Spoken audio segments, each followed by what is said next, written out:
journal vous est offert par Afriland First Bank.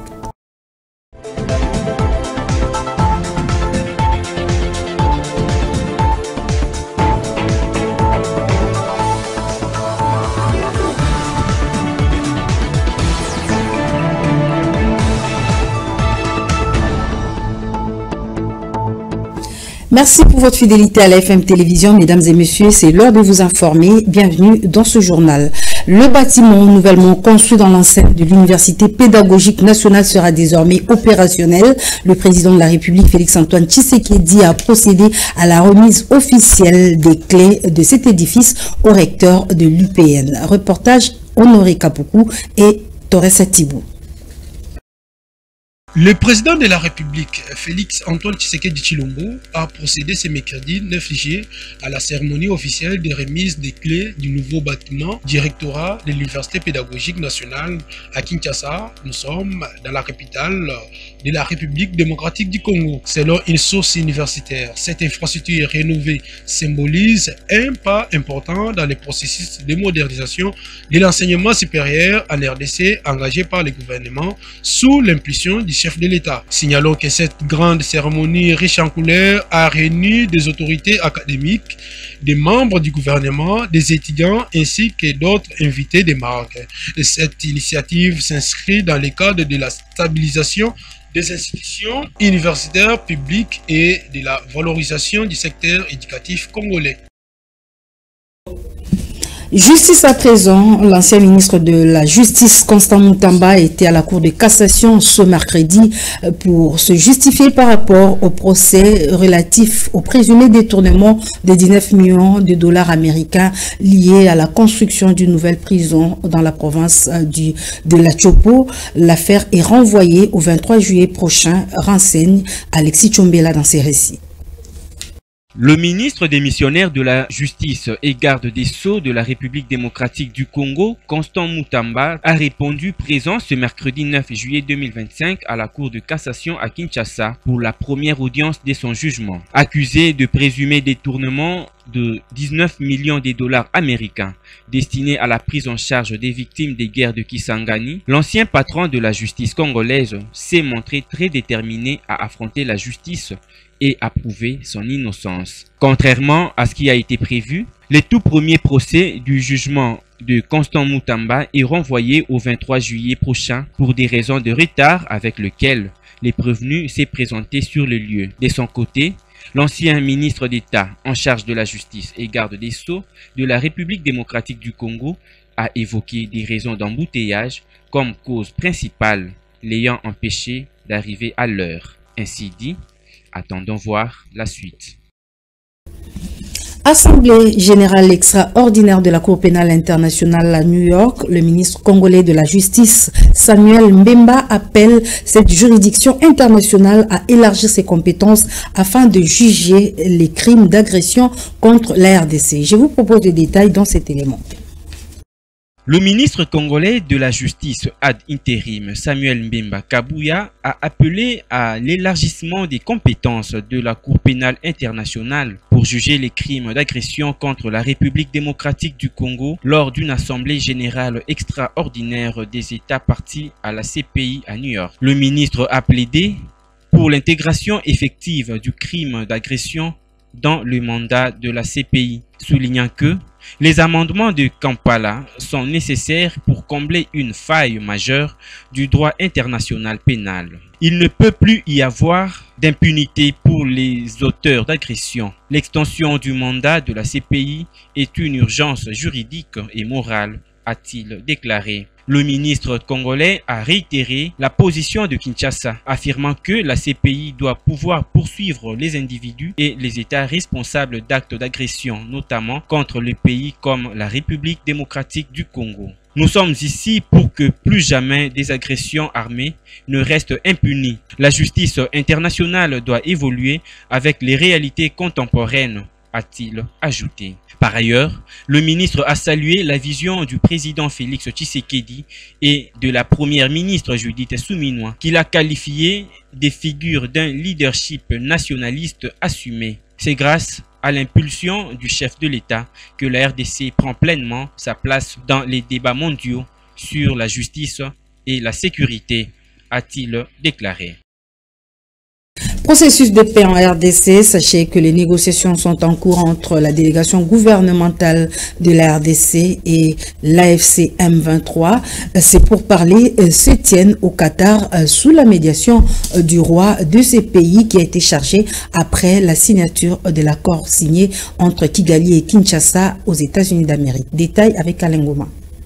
Les délégués du gouvernement congolais et ceux de la rébellion de la FC M23 séjournaient déjà à Doha pour le début d'un nouveau cycle de négociations sous la médiation du Qatar, comme l'a annoncé le conseiller principal pour l'Afrique du département d'État des États-Unis. Selon des sources proches du dossier, l'objectif de ce nouveau cycle de discussion qui intervient après l'accord de Washington est d'aboutir également à la signature d'un accord de paix en vue de mettre fin aux hostilités dans l'est de la RDC. Lors de son récent passage sur France 24, Monsieur Afrique de Donald Trump avait révélé que les deux partis, à savoir le gouvernement et la FC M23, s'étaient déjà mis d'accord sur la version finale de l'accord de paix. Pour Massad Fares Boulos, cette nouvelle étape connaîtra également la participation de plusieurs officiels. À l'en croire, ils ont reçu des assurances de la part de Kigali pour un atterrissage apaisé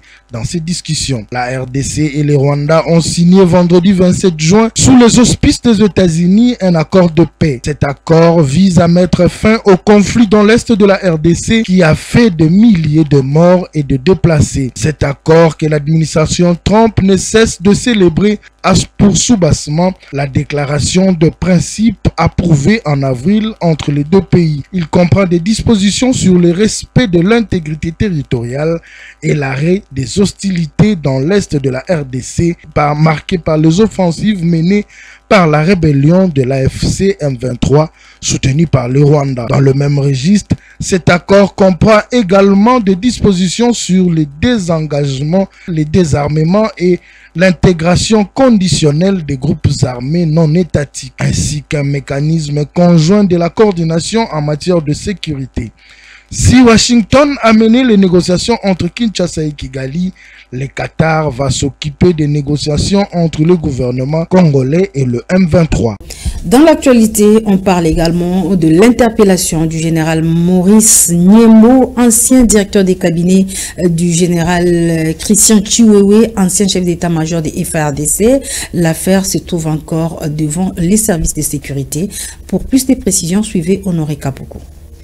Un coup de fil au sein de l'armée congolaise. Dans la nuit du mardi à ce mercredi 9 juillet 2025, un événement de grande portée sécuritaire s'est produit à Kinshasa. Le général-major Maurice Niembo, ancien directeur des cabinets du général Christian Chiwewe, ex-chef d'état-major général, a été arrêté par les services de sécurité. Selon des sources fiables, ce haut gradé est soupçonné de comploter contre la République en cherchant à corrompre certains officiers des FARDC avec l'argent des réseaux liés à Joseph Kabila, Moïse Katumbi, Paul Kagame et Corneille Nangaa, afin d'affaiblir stratégiquement les lignes de front pour faciliter une percée des rebelles pro-rwandais du M23. Si ces allégations sont confirmées, il s'agirait d'un acte de haute trahison en pleine guerre d'agression dans l'Est de la République. La consommation des aphrodisiaques est devenue monnaie courante à Kinshasa, mais quels sont les effets de ces produits consommés crus? Je vous propose les détails avec Lorien Kunda. Après un récent sondage effectué par l'Institut des Points, à la demande du Centre de recherche New Pélican, met en lumière un phénomène en pleine expansion dans la capitale congolaise qui est la consommation des produits aphrodisiaques, qui est estimée à 68% pour les jeunes de 27 à 35 ans, allant jusqu'à 75% chez ceux de 36 à 42 ans, mais aussi 17% pour les plus jeunes de 15 à 26 ans. Une donnée qui interroge sur la précocité et la banalisation de ces produits chez les jeunes quinois. Parmi ces produits, on a tout réseau qui est un mélange de plusieurs racines énergisantes, Kitamata, Boma Mama, Kimbiolongo, Power, Moto Rouge, Bolochwa, Kolomboka, etc.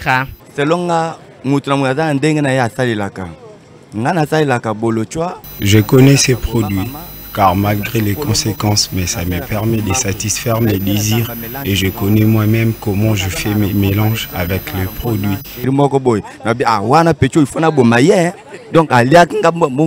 Tels que le Boma Mama, le Tumbaku, le Bolochon, le Moutou Rouge et Kolomboka. Tout ça.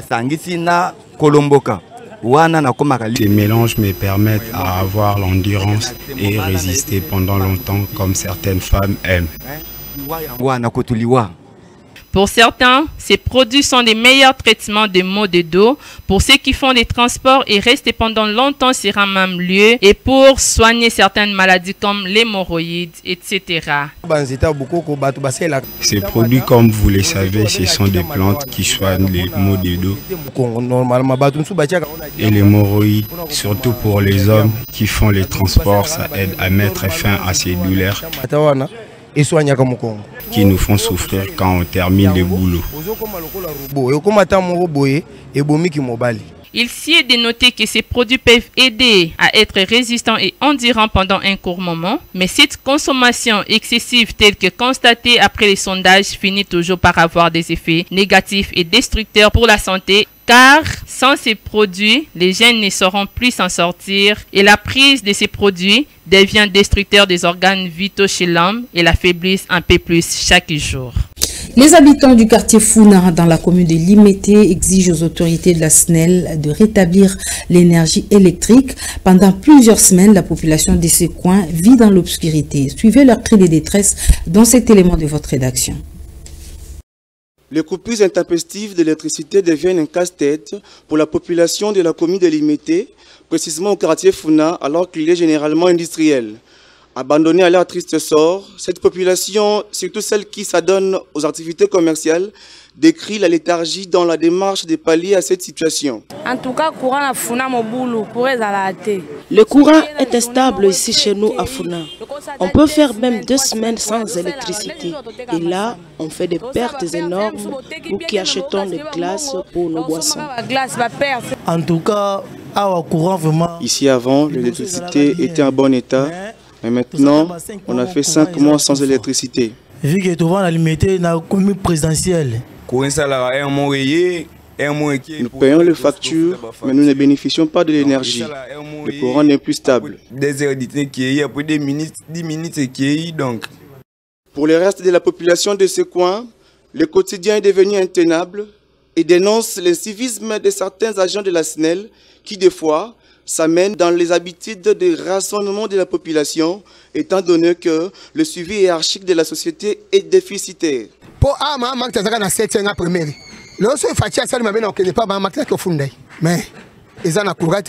Nous n'avons pas du courant ni de l'eau, l'insécurité s'installe. Dommage pour eux, la pression pour le paiement des factures ne les épargne pas, et à cela s'ajoutent les difficultés ménagères telles que la décomposition de certains vivres frais par manque de fonctionnement des appareils de congélation, le repassage d'habits, le chargement de téléphones cellulaires et tant d'autres.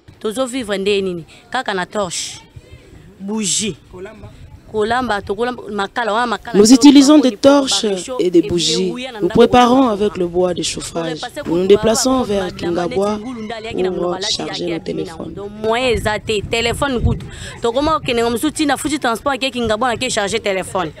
Il s'y a de signaler que le coupures intempestives augmente le volume de l'insécurité dans cette partie de la ville-province de Kinshasa. Ainsi, les cris d'alerte sont lancés auprès des autorités du secteur pour que les solutions idoines soient trouvées.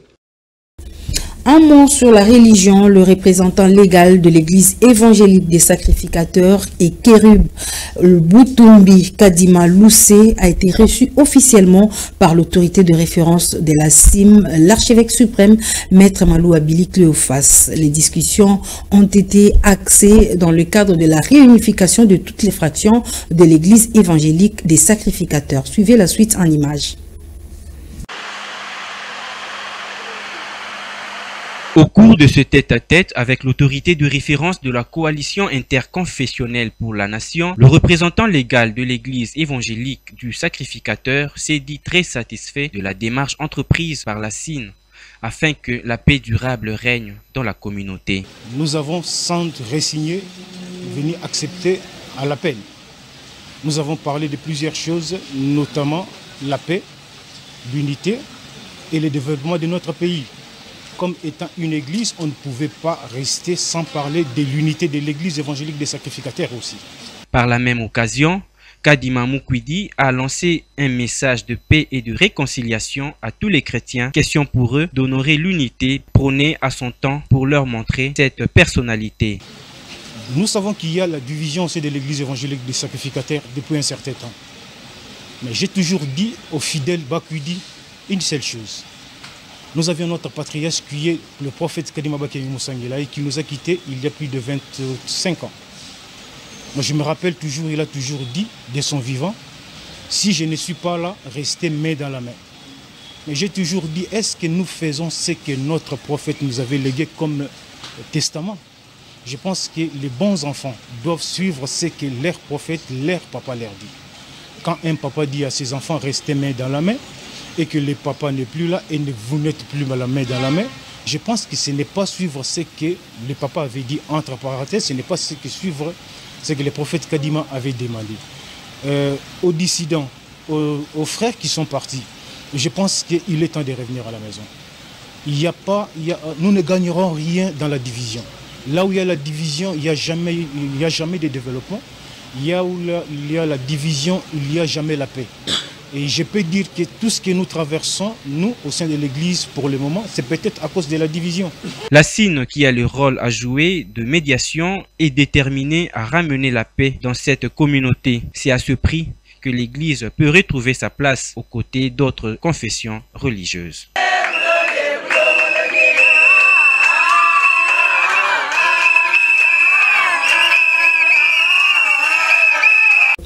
Ce journal touche à sa fin, mesdames et messieurs. Merci d'avoir suivi. Excellent suite de programme sur la FM Télévision.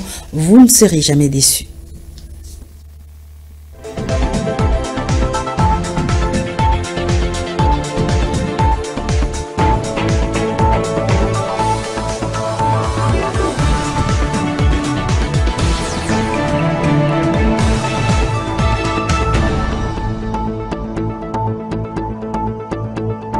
Ce journal vous a été offert par Afriland Face Bank.